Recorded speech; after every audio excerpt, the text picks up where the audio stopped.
So I talked about how, shorting too early was a problem.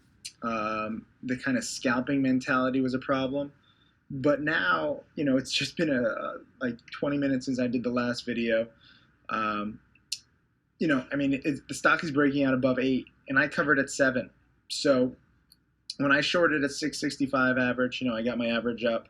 That was wrong to double up. But I was so right to cover at 7 because actually 7 or 690ish is a buying opportunity.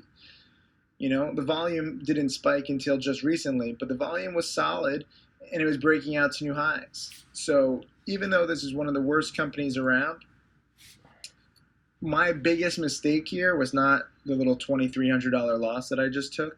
The biggest mistake was that I just wasted a perfect breakout buying opportunity. And yes, I will buy breakouts every now and then. I just need, a good setup. And this was a very good setup. The technical breakout, the early shorts like me who just got squeezed. And, it's December right now. So this stock, which has gotten punished down from the 30s down to single digits, is, it's pretty, it could be considered a January effect type play. But since it's already December, sometimes the January effect is a little ahead of time. As I talk about in Tim Tactics, I talk about seasonality. And with a Groupon hype, you actually have a reason to buy this. So there are more reasons to buy this than to short this. My problem was that, I didn't think that the hype would last. I took the wrong conclusions from the other local players, SPMD and LOCM, which are both now up thanks to this one leading the pack.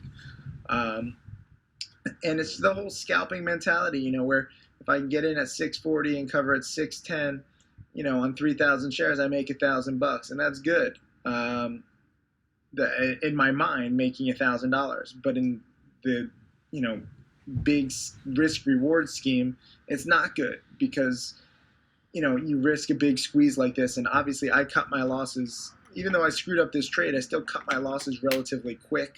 So I lost 2,000, but I know some of you guys, you don't know how to cut losses quickly.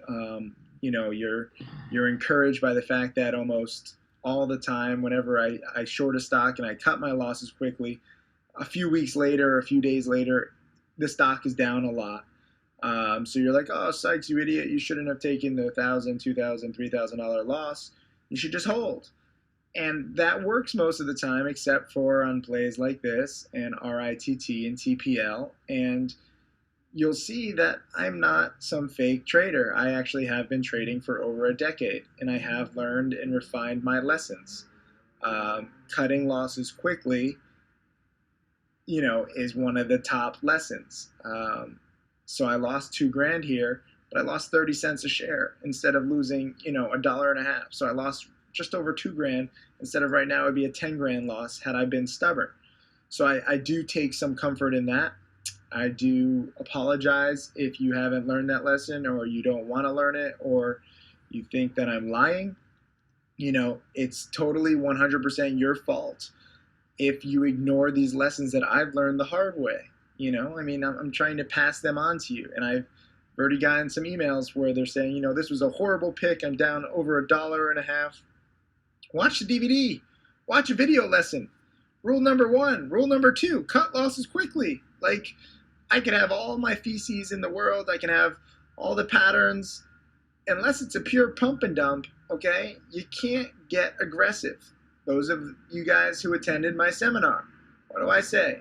I had 2 in Vegas this year. By the way, the DVD, we have a week left after tomorrow to get a 50% off. It's 18 hours. It's awesome.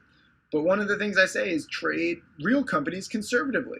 I didn't even say, there wasn't even a slide about shorting real companies. The only time I would trade real companies is buying earnings breakout. So I'm breaking my rules by shorting this real company because I wanted to make $1,000 and feel good. Trying to make money and feeling good and breaking your rules are some mistakes. Letting losses run are infinitely worse. I could take 1,000 of these little bad trades, and lose a little bit each time. But if you let the losses run 1, 2, 3, or 4 times, they will kill you, and it kills your confidence. We got another video lesson coming.